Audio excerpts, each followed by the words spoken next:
Hello friend, welcome to my YouTube channel technical question hub. मैं हूं आलोक रंजन और मैं लेकर आया हूं दोस्तों सीपीसीएल का जो है पेपर।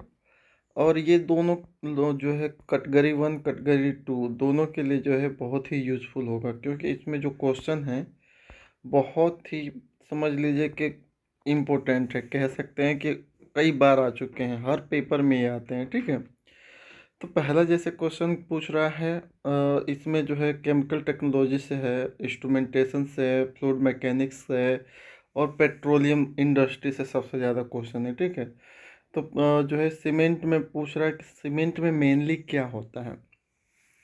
तो सीमेंट में मेनली जो है ऑप्शन नंबर ए है, calcium oxide, silicon oxide, aluminium जो है ऑक्साइड। ठीक है, ये जो है ऑप्शन नंबर एक सही है। ठीक है, दूसरा क्वेश्चन पूछ रहा है कि प्रोड्यूसर गैस में क्या होता है। तो मेनली तो प्रोड्यूसर गैस में जो है कार्बन मोनोऑक्साइड होता है, नाइट्रोजन होता है, हाइड्रोजन होता है, लेकिन कुछ अमाउंट में CO2 भी है, तो ऑप्शन नंबर दो भी सही हो जाएगा। ठीक है, 20% ओलियम, 20% ओलियम का मतलब हुआ कि जो है 20% ओलियम है, बाकी जो है अदर। अदर में क्या, तो अदर में जो है SO3 जो होता है 80 kg है, H2SO4 के। ठीक है, ऑप्शन नंबर ए। नेक्स्ट है हमारा चौथा, वर्निश। वर्निश में क्या होता है। वर्निश डज नॉट कंटेन, वर्निश क्या, वर्निश में जो है क्या नहीं होता है। ठीक है, तो पिगमेंट उसका करेक्ट आंसर हो जाएगा। ठीक है, नेक्स्ट है विस्कस रेयन। विस्कस रेयन क्या है एक तरह से, तो विस्कस रेयन जो है रीजनरेटेड सेलुलोज जो है नाइट्रेट है। Which is high grade pulp. High grade pulp किसे कहा जाता है, तो सल्फेट पल्प को हाई ग्रेड पल्प कहा जाता है। Which oil is prefer for plant manufacture, sorry paint, है ना। Which is which oil is a prefer for paint manufacture, तो पेंट बनाने के लिए जो है कौन सा ऑयल यूज होता है, तो पेंट बनाने के लिए जो है ड्राई ऑयल का मैक्सिमम यूज होता है। ठीक है, सिलिकॉन, सिलिकॉन कार्बाइड जो है एक तरह से क्या है, तो सिलिकॉन कार्बाइड जो है एक तरह से अब्रेसिव है। ठीक है, नेक्स्ट है कि लाइम एंड सोडा, लाइम और सोडा जो है are added water to remove.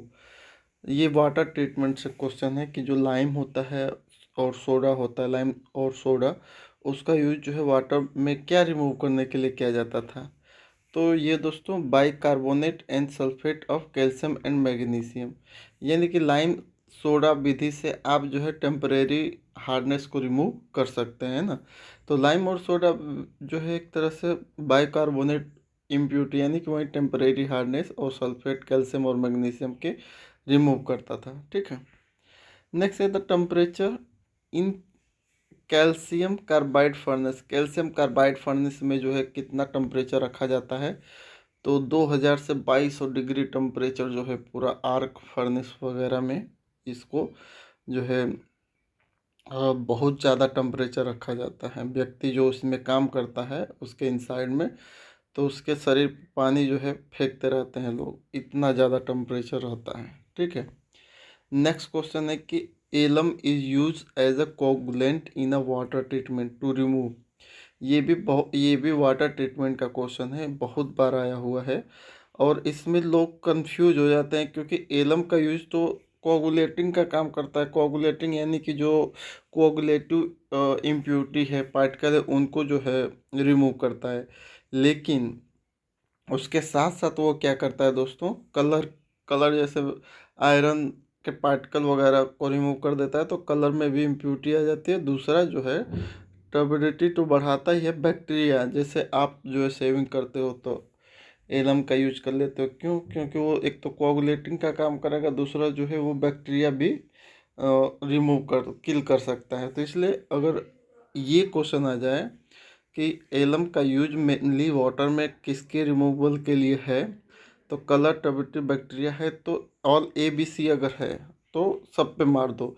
लेकिन अलग अलग दे रखा है, ऑल ABC नहीं कह रहा है, तो उसमें मेनली मैक्सिमम जो है टर्बिडिटी रिमूव करता है। जैसे किसी का कोई काम होता है, तो वो वही काम करता है, लेकिन उसके साथ साथ कुछ और काम करता है। लेकिन कोई पूछे कि वह कौन काम कर वह क्या काम करता है, तो जो मैक्सिमम परसेंटेज वो जिसका वो काम है वही। एलम का मैक्सिमम काम है ट्यूबिलिटी रिमूव करना, लेकिन ट्यूबिलिटी रिमूव करने के साथ साथ जो है कलर भी, बैक्टीरिया भी किल कर देता है। अगर ऑल एबीसी का ऑप्शन आए तो ऑल एबीसी, नहीं तो अगर अलग अलग आए तो ट्यूबिलिटी बेस्ट रहेगा। ठीक है। नेक्स्ट है कह रहा है कि सेलुलोज की मात्रा जो होती है बम्बू में कितना होता है ना, तो उसमें जो है जो आपका cellulose contain of bamboo and ideal fibrous raw material for the manufacture of paper. वही कह रहा है कि जो बम्बू का पेड़ होता है, बांस का पेड़, उसमें सेलुलोज की मात्रा कितनी होती है जो पेपर बनाने के लिए जो है यूज होती है। ठीक है। तो उसमें 50% सेलुलोज पाया जाता है। ठीक है। नेक्स्ट क्वेश्चन है हमारा कि which of the following is a co product during the manufacturing of caustic soda by electrolysis of brine. देखिए आपको क्या बनाना है, कास्टिक सोडा। तो सोडा का फार्मूला आपका होता है NaOH। NaOH में यानी कि जो है Na सोडियम और OH यानी कि हाइड्रोक्साइड। ठीक है। तो ये आपको बनाना है NaOH। तो आपका जो रॉ मटेरियल होता है, एक तो ब्राइन होता है NaCl। तो NaCl को जब जो है रिएक्शन कराते हैं तो NaCl जो है एक तरह से Na प्लस और Cl माइनस दो चीज़ में टूट जाता है। उसके बाद वाटर की इलेक्ट्रोलिसिस कराते हैं। तो वाटर का जब इलेक्ट्रोलिसिस होता है तो H प्लस और OH माइनस दे देता है। तो कास्टिक सोडा को क्या चाहिए, Na चाहिए और इधर से पानी में से OH चाहिए। तो ये NaOH ले लिया, बाकी का बाय प्रोडक्ट बना H प्लस भी निकल गया और क्लोरीन भी निकल गई। तो क्लोरीन को ले जाके सेपरेट करके और क्लोरीन सिलेंडर में भर दिए और उसको बेच देते हैं, ताकि जो है, और क्लोरीन का वही जो है यूज होता है बैक्टीरिया को किल करने के लिए पानी में। ठीक है। बाकी जो है आपका हाइड्रोजन है, हाइड्रोजन का किसी भी तरीके से यूज कर सकते हैं। ठीक है। तो यहाँ पे दो चीज़ निकल के आ रही है बाई प्रोडक्ट में, इसके दो निकल के आ रही हैं, एक क्लोरीन और एक हाइड्रोजन। तो अगर ये दे देता क्लोरीन की जगह पे हाइड्रोजन दे देता, जैसे अभी क्वेश्चन जो पेपर में आया था, आई थिंक जो है इसी में आया था, जो है गुजरात में या कहीं आया था, यही क्वेश्चन आया था सेम टू सेम। तो उसमें जो है क्लोरीन ऑप्शन नहीं था, उसमें जो है सेम यही था Na2CO3 NaSCO3, और जो है क्लोरीन के जगह पे हाइड्रोजन गैस दे दिया था H2, है ना। तो H2 भी सही है, क्योंकि यहाँ पे H जो है H और क्लोरीन दोनों जो है बाई प्रोडक्ट हैं, तो H भी सही है और क्लोरीन भी सही है। जो भी आएगा वो आपको लगा देना है, बाकी ये तो उसके मेन प्रोडक्ट में आ जाएंगे, एक तो है ही नहीं उसका कुछ भी। तो 13 का C हो जाएगा। ठीक है। नेक्स्ट क्वेश्चन कर रहा है कि which of the following may be व्यू as a catalyst in manufacturing of soda ash by Solvay process. तो सोलवे प्रोसेस से जो सोडा एस बनता है उसमें अमोनिया का यूज करते हैं, अमोनिया एज ए कैटालिस्ट का काम करती है। ठीक है। नेक्स्ट है कोक।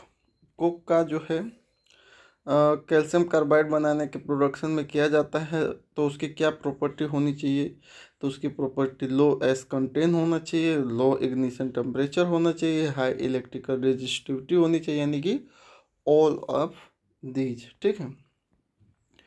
नेक्स्ट है जो है कार्बोरंडम कंसिस्ट मेनली ऑफ, तो ये सिलिकॉन कार्बाइड को रखता है। Solvay process, in a Solvay process the product from the calciner. तो सोलवे प्रोसेस में डायरेक्ट ये इसने क्या पूछ दिया, प्रोडक्ट, है ना। तो सोलवे प्रोसेस का प्रोडक्ट आपका सोडा एस है, और अगर कैल्सिनर में देखे जाए तो उसमें भी वही होता है डिहाइड्रेटेड फॉर्म में। ठीक है। सॉरी। अब 18वां क्वेश्चन देखते हैं, इसमें कह रहा है कि which of the following is yellow pigment. पीला पिगमेंट इसमें से कौन सा है, तो लेड क्रोमेट। लेड क्रोमेट को जो है एलो पिगमेंट भी कहते हैं। नेक्स्ट क्वेश्चन है डबल कंटेंट डबल एब्जॉर्प्शन यानी कि DCDA, इसका यूज जो है मोस्टली किसके मैन्युफैक्चरिंग में होता है, तो ये सल्फ्यूरिक एसिड के मैन्युफैक्चरिंग में होता है। ठीक है। नेक्स्ट है आपका कि कैलो जो है कैलोरीजीनियस और एल्गरियस मटेरियल का यूज किसके मैन्युफैक्चर में करते हैं? तो ये जो है सीमेंट इंडस्ट्री में, ठीक है, यानी कैल्शियम से रिलेटेड, एल्युमिनियम से रिलेटेड जो है कंपोनेंट जो है उसी में होंगे, सीमेंट में ही होंगे, ठीक है। नेक्स्ट है in integrated steel plant ammonia present in a coke oven gas normally recover as, ये कई बार क्वेश्चन आया हुआ है, ये आपके इसरो में भी आ चुका, टाटा स्टील में भी ये क्वेश्चन पूछा था।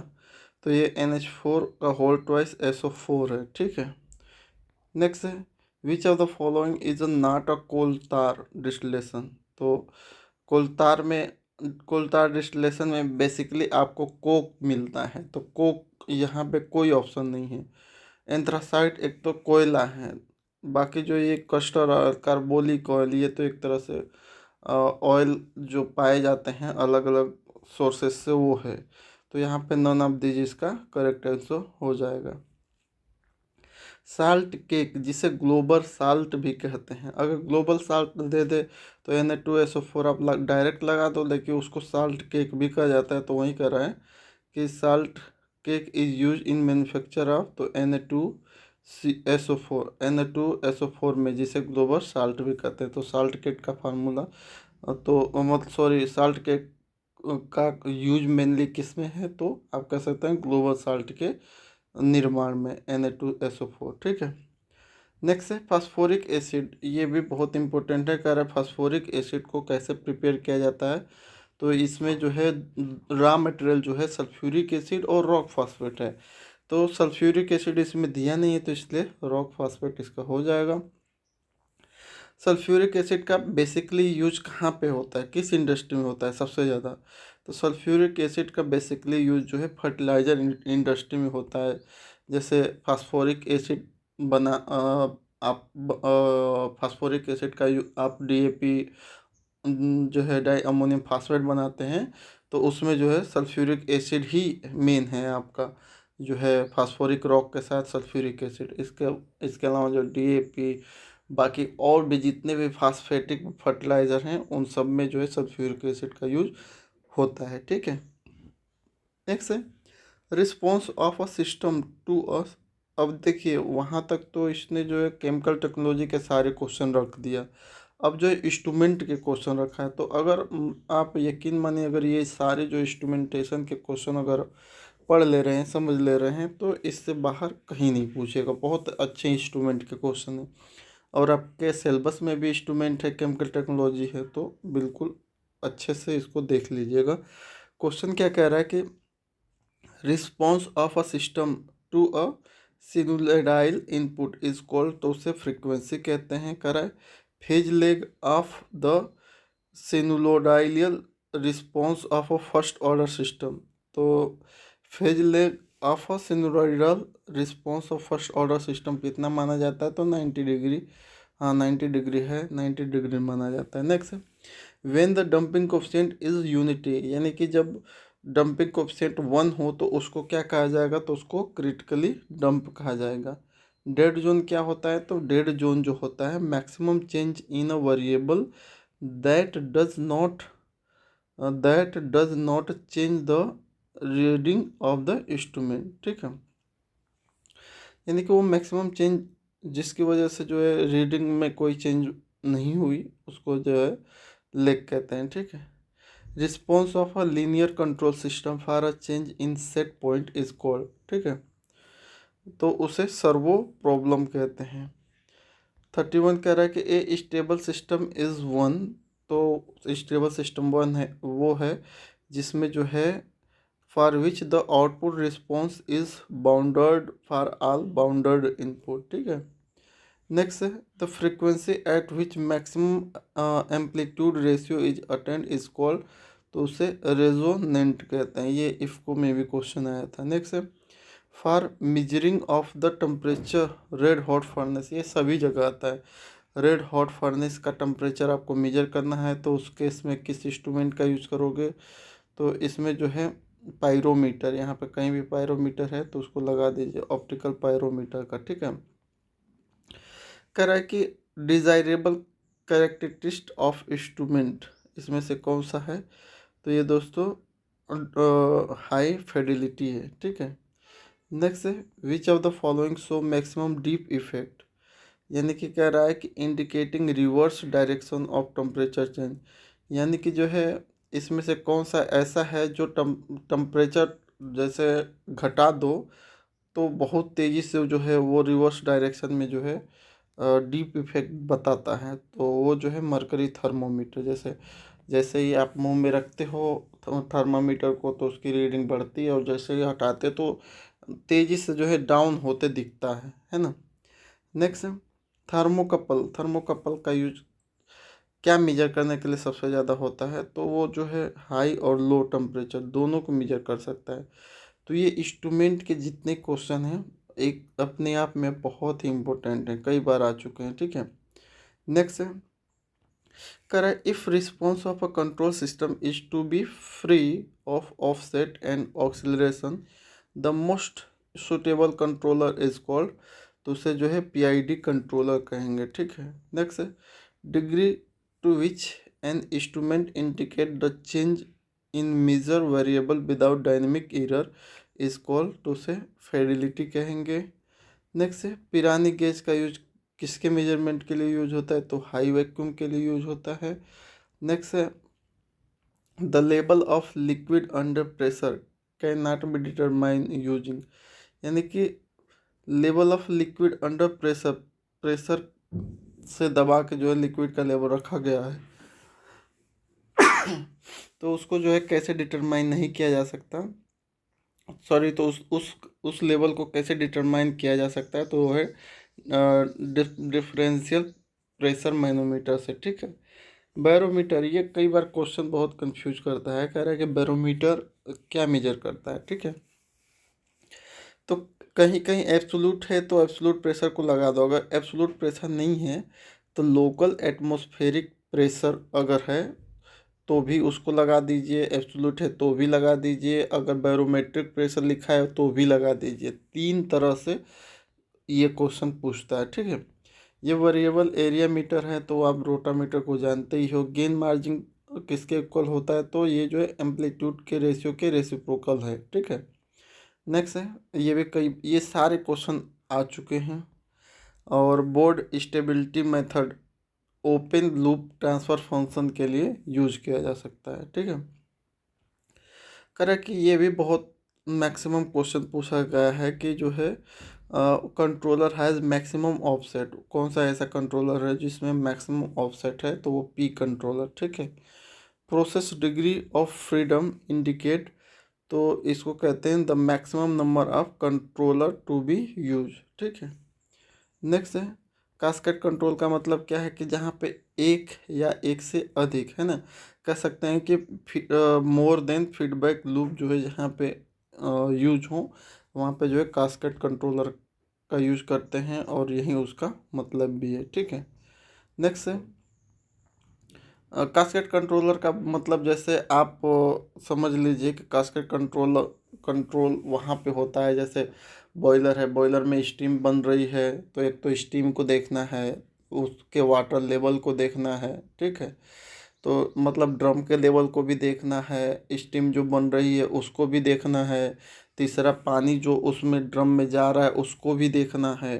तो जहाँ पे एक या एक से अधिक जो है कंट्रोलिंग जहाँ पे आ जाए तो वहाँ पे कास्केड कंट्रोल में डाल देते हैं कंट्रोल वाल को, तो वो क्या करता है कि तीनों को देखता रहता है, ठीक है, अपने हिसाब से सबको सेट कर देता है। नेक्स्ट है कह रहे हैं कि नेचुरल गैस है एनजी गैस, तो एनजी गैस का जो कंपोजिशन चेक करना है तो कैसे चेक करेंगे, तो क्रोमेटोग्राफ, गैस क्रोमेटोग्राफ से जो है हम जो है एनजी का जो है एक तरह से कंपोजिशन चेक कर लेते हैं। और क्रोमेटोग्राफी क्या होती है, तो गैस क्रोमेटोग्राफी एक तरह से क्वांटिटेटिव और क्वालिटेटिव सब बता देती है।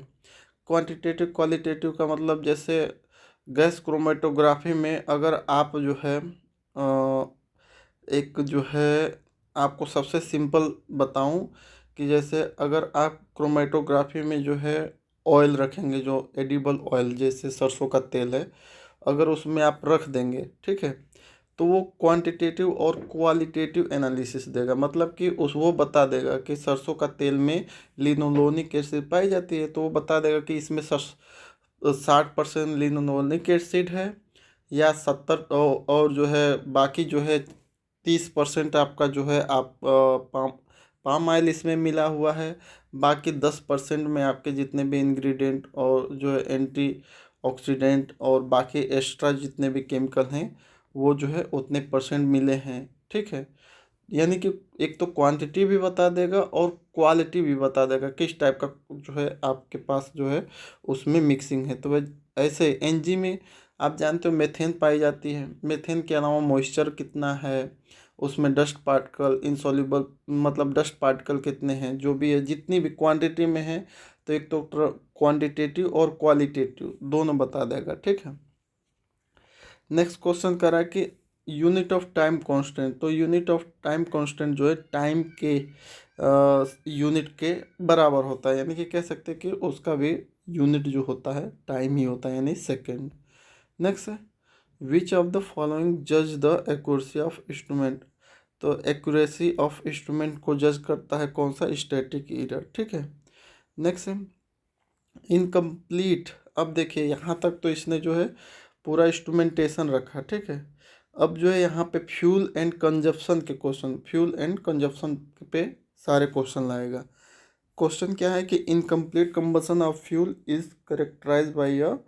तो अगर जो है फ्यूल पूरी तरह से नहीं जला तो उसमें जो है कार्बन मोनोऑक्साइड ज़्यादा बनेगी। ठीक है, जैसे कहा जाता है कि जैसे अंगीठी में कोयला रख के जो है घर में नहीं सोना चाहिए, क्योंकि अंगीठी क्या होती है कि जलते जलते जो है नहीं जल पाती है, तब तो वो कार्बन मोनोऑक्साइड निकालने लगेगी। कार्बन मोनोऑक्साइड अगर बन जाएगी तो वो जो है आपके होमोग्लोबिन से रिएक्ट करके डीऑक्सी होमोग्लोबिन बना देगी और ऑक्सीजन की सप्लाई शरीर में नहीं जाएगी तो आदमी बेहोश होकर मर जाएगा। तो ये जो है इनकम्प्लीट कंबसन में हमेशा जो है आपका कार्बन मोनोऑक्साइड निकलेगी, ये ऐसे समझिए। नेक्स्ट है with increase in calorific value of a fuel the adiabatic flame temperature, यानी कि टेम्परेचर जो है एडियाबेटिक फ्लेम टेम्परेचर पे क्या इम्पेक्ट आएगा अगर आप कैलोरीफिक वैल्यू बढ़ाते जा रहे हैं फ्यूल की। तो उसमें जो है वो में इंक्रीज या decrease depend on quality of product of combustion. करे कि वो जो है या तो बढ़ेगी या तो घटेगी, वो जो है उसके कम्बसन पे डिपेंड करेगा। ठीक है, ब्लू गैस किसे कहते हैं, कई बार ये भी क्वेश्चन आया है। तो ब्लू गैस जो है वाटर गैस को कहते हैं। ठीक है, वाटर गैस किस किस का जो है पूछ देगा कि मिक्सर है, तो जो है वाटर गैस को ही सिन गैस भी कहते हैं, जो CO और H2 का मिक्सर होता है। ठीक है, most of cooking coal are. तो जो कुकिंग कोल जो होते हैं मोस्टली वो बिटुमिन्स कोल होते हैं। ठीक है, high excess air in combustion. अगर आप जो है कंबसन के लिए जो एयर ज़रूरत है वो ज़रूरत से ज़्यादा दे दोगे तो क्या होगा, तो कंबसन तो प्रॉपर होगा, लेकिन जो उसमें फ्यूल कंजप्शन यानी कि जो जैसे एनजी जला रहे हो, एनजी को जो है आप सपोज करो कि 40% एयर दे रहे हो, आप 40 के आस से बढ़ा के 50 कर दिए, तो जो एनजी 1 kg जल रही थी उसी काम के लिए वो आपको बढ़ा के 1.5 kg कर देना पड़ेगा। यानी कि जो है एक्सेस अमाउंट में अगर आप एयर दे रहे हो तो जो है एक्सेस अमाउंट में फ्यूल भी लगेगा। ठीक है, spontaneous combustion of coal on storage result due to. तो अगर स्टोर करके रखते हो कोल को तो वो जो है एक तरह से उसमें जो है एक तरह से आपका एनेड्रिक वेंटिलेशन होगा, लो टेम्परेचर ऑक्सीडेंट होगा, storage in a large heap the small surface to the volume ratio, ये सारे जो है उसमें प्रॉब्लम आएंगे। नेक्स्ट है विच ऑफ द फॉलोइंग जो है constituent of coal is the most important in the production of coke. यानी कि जो है प्रोडक्शन ऑफ कोक में जो है इसमें से बेसिकली जो है कोल की कौन सी प्रॉपर्टी को सबसे ज़्यादा देखी जाती है, मोस्ट इम्पोर्टेंट है। तो कोल में जो है मेन जो है कार्बन कंटेंट ही होता है। ठीक है, जैसे एंथ्रासाइड में कार्बन कंटेंट बहुत ज़्यादा होता है, उससे कम में पीट कोल होता है ना। तो कार्बन कंटेंट को कह सकते हैं कि कार्बन बहुत इम्पोर्टेंट है कोल में, वही डिसाइड करता है कि कोल कितनी अच्छी क्वालिटी का है, ठीक है। Coal that soften and fuse on heating, कह रहे कि जो है कोल को सॉफ्ट करना और जो है उसको फ्यूज करना हीट करके, वो क्या कहलाता है, तो वो एक तरह से केकिंग कहलाता है, ठीक है। नेक्स्ट है ब्लास्ट फर्नेस। अब फर्नेस से क्वेश्चन है ये। Blast furnace gas is a very poisonous gas because of predominantly high, तो इसमें भी कार्बन मोनोऑक्साइड आ जाएगी। कार्बन मोनोऑक्साइड की वजह से जो है ब्लास्ट फर्नेस में जो है एक तरह से पॉइजनस गैस बन जाती है। कह रहा है कि combustion reaction C+O2 give us CO2, ये किस टाइप की रिएक्शन है, एक्जोथर्मिक है, इंडोथर्मिक या कैसी है। तो यहाँ पे दोस्तों ये जो है एक तरह से आपको थोड़ा सा वो कर रहा है, कंबसन रिएक्शन डाल के यहाँ पे डाल दिया है ना। अगर रिएक्शन ही होती, रिएक्शन के साथ वो बोल देता तो क्या, वो तो अलग हो जाता। यहाँ पे कंबसन रिएक्शन डाल दिया है, तो ओवरऑल कंबसन रिएक्शन कोई भी हो वो एक्जोथर्मिक होती है, क्योंकि कोई भी जो है चीज़ जला रहे हो, जैसे एनजी गैस जला रहे हो तो वहाँ पे कंबसन हो रहा है, कंबसन रिएक्शन हो रही है, तो उससे जो है कितना ज़्यादा अमाउंट ऑफ हीट निकलते हैं, यानी कि कंबसन, ऑल कंबसन रिएक्शन जो है एक्जोथर्मिक रिएक्शन होंगी, ठीक है। तो ये कंबसन बोल दिया है, तो कंबसन तो एक्जोथर्मिक होगी ही। बाकी C+O2 से अगर CO2 बनता है तो उसका जो है थोड़ा सिनारियो चेंज हो जाता है, ठीक है। नेक्स्ट है कोक गैस। कोको कोक गैस में मेनली क्या पाया जाता है, तो हाइड्रोजन और मेथेन पाए जाते हैं। Presence of nitrogen in combustion air does not reduce the, तो नाइट्रोजन अगर एयर में प्रेजेंट है तो वो क्या रिड्यूस नहीं करेगी, तो जो हीट लिबरेट हो रही है उतनी ही वो हीट लिबरेट होने देगी, उस पर कोई इम्पेक्ट नहीं डालेगी। नेक्स्ट है largest constitution of blast furnace gas is, यानी कि ब्लास्ट फर्नेस गैस में सबसे ज़्यादा क्या पाया जाता है, तो नाइट्रोजन एज ए ब्लैंकेटिंग के रूप में पाया जाता है ना। तो आपके फर्नेस के हो गए, फ्यूल एंड कंबसन के क्वेश्चन हो गए, और थोड़ा सा भी और है फ्यूल एंड कंबसन के क्वेश्चन। करा कि द हीट ऑफ जो है कंबस्टाइल ऑफ फ्यूल, तो heat of combustible of fuel क्या है, ये हमेशा निगेटिव होती है, ठीक है। जो हीट दिया जाती है कंबसन के लिए तो वो ऑलवेज निगेटिव हो जाएगा। When coal is heated in absence of air, तो उसे कार्बोनी जो है एक तरह से कार्बोनाइजेशन कहते हैं, ठीक है। Combustion reaction of a fuel is a, तो ये जो है एक्जोथर्मिक रिएक्शन हो जाएगी। Ignition temperature of fuel in air, तो ignition temperature of fuel in air more than होती है किसके, प्योर ऑक्सीजन के, ठीक है। 70 क्वेश्चन देखते हैं, इसमें क्या कर रहा है कि एयर और गैस रेशियो जो कंप्लीट कंबसन के लिए चाहिए वो हाईएस्ट है किसके लिए, तो एलपीजी के लिए, ठीक है। बम कैलोरीमीटर का यूज़ क्या डिटरमाइन करने के लिए करते हैं, तो एक तो कैलोरीमीटर है, यानी कि कैलोरी कैलोरी कैलोरी मेजर करेगा, दूसरा सल्फर कंटेंट, यानी कि ए और बी दोनों सही है। एलपीजी का फुल फॉर्म तो लिक्विफाइड पेट्रोलियम गैस हो जाएगा। स्वीटनिंग कहीं भी आ जाए तो समझ लीजिए कि सल्फर है इसमें, है ना। तो sweetening of petroleum product mean removal of तो सल्फर एंड इट्स कंपाउंड, ठीक है। सोर क्रूड का मतलब कि उसमें सल्फर कंपाउंड प्रेजेंट है, ठीक है। Octane number of gasoline measure of its, तो इग्निशन डिले को मेजर करता है। Tetra ethyl lead added in gasoline, क्या कराने के लिए जो है टीएल का यूज करते हैं, तो वो इंक्रीज दो ऑक्टेन नंबर, ठीक है। 77 की बात करते हैं, इसमें कह रहा है कि गुड क्वालिटी केरोसिन, जो गुड क्वालिटी केरोसिन की होनी चाहिए उसकी जो है हाई स्मोक पॉइंट क्या होगी, हाई होगी, ठीक है। डीजल इंडेक्स का फार्मूला है, तो एपीआई गुड एनलिंग पॉइंट अपन 100 हो जाएगा, कई बार ये हमने आपको बता चुका है। Which of the following is highest octane number, sorry cetane number, तो सबसे ज़्यादा सीटेन नंबर जो है एरोमेटिक के हैं, है ना। नेक्स्ट है flash point of oil determine by, तो flash point of oil determine by जो है पेंस्की पार्ट एंड अपरेटस, ठीक है। नेक्स्ट है, बाकी ये भी थोड़ा सा अदर और सर्च कर लीजिएगा, जैसे साइबोल्ट विस्कस, तो ये तो विस्कस मीटर हो जाएगा, विस्कोसिटी चेक करेगा। बाकी राम्स बॉटन और जो है कॉनरेडस, इनको भी देख लीजिएगा कि ये क्या क्या कर रहे हैं, हो सकता है कि अगली बार यही क्वेश्चन पूछते।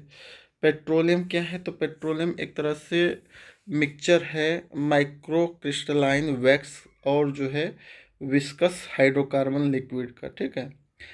Presence of sulphur in gasoline, अगर गैसोलीन में सल्फर प्रेजेंस है तो वो कोरोजन ले जाएगा, मतलब लीड्स कोरोजन बढ़ाएगा, ठीक है। The main aim of cracking is produce to, क्रैकिंग का मेन एम क्या है, तो वो जो है गैसोलीन को बेसिकली प्रोड्यूस करना है, ठीक है। विस ब्रेकिंग क्या है, तो विस ब्रेकिंग एक तरह से produce fuel oil of lower viscosity. विस ब्रेकिंग में जो है हम जो फ्यूल ऑयल निकालते हैं वो लोअर विस्कोसिटी के निकालते हैं, ठीक है। नेक्स्ट क्वेश्चन है, कह रहा है कि catalyst use in reforming is the, इसमें भी कंफ्यूजन है, कुछ लोग जो है कैटालिस्ट रिफॉर्मिंग समझेंगे, कोई स्टीम रिफॉर्मिंग समझेगा। तो यहाँ पे थोड़ा सा इसने पूरा क्लियर नहीं किया, रिफॉर्मिंग डाल दिया। देखिए रिफॉर्मिंग में बहुत सारी चीज़ होती है, स्टीम रिफॉर्मिंग भी होती है, कैटालिक रिफॉर्मिंग भी उसे होती है। तो रिफॉर्मिंग में अगर पूछ लिया तो रिफॉर्मिंग में स्टीम रिफॉर्मिंग वही होता है निकिल, लेकिन अगर यहाँ पे अगर इसका मतलब कैटालिस्ट रिफॉर्मिंग है तो प्लेटिनम, ये जो है कैटालिस्ट जो होगा प्लेटिनम ऑन एल्यूमिनियम हो जाएगा, ठीक ठीक है। तो इसमें मुझे लगता है पूरी तरह से ये रिफॉर्मिंग ही पूछा है, इसलिए ऑप्शन नंबर डी निकिल हो जाएगा, ठीक है। नेक्स्ट है, the main reaction in reforming is, तो रिफॉर्मिंग में जो मेन रिएक्शन है वो जो है डिहाइड्रोजनेशन ऑफ द नेप्थलीन है, ठीक है। Solvent use in a deasphalting process, deasphalting process में कौन सा जो है सॉल्वेंट यूज होता है, तो प्रोपेन होता है, कई बार ये भी क्वेश्चन आया है ना। ब्यूटाडाइन क्या है, तो ये डाई ओलिफिन्स है, ठीक है।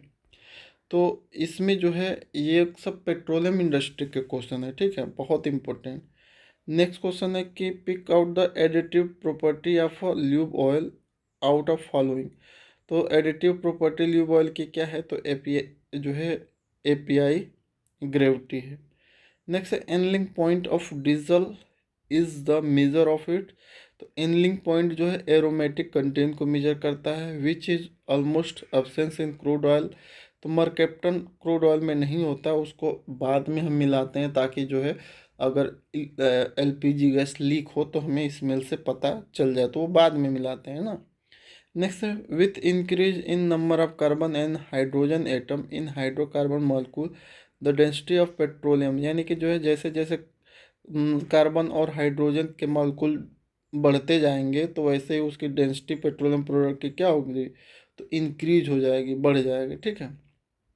नेक्स्ट है, एंटीऑक्सीडेंट जो पेट्रोल में यूज किए जाते हैं उसका मेनली काम क्या है, तो ये एंटीऑक्सीडेंट जो है मिनिमाइज द गम फॉर्मेशन, वो गम फॉर्मेशन को मिनिमाइज करते हैं। फिनोल जो है गैसोलीन में क्यों ऐड की जाती है, तो वो एक तरह से एंटीऑक्सीडेंट का यूज करती है, ठीक है, एंटीऑक्सीडेंट के लिए।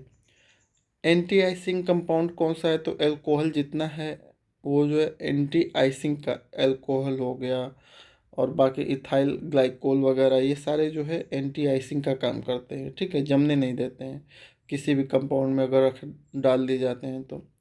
CnH2n ये जो फार्मूला किसके लिए है, तो ओलिफिन्स और नेप्थलीन दोनों के लिए है, ठीक है।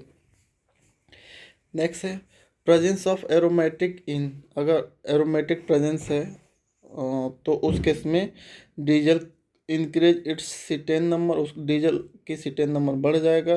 Kerosene increase its smoke point, kerosene का स्मोक पॉइंट बढ़ जाएगा। Petrol increase its octane number, petrol का ऑक्टेन नंबर बढ़ जाएगा, यानी कि ऑल ABC, ठीक है।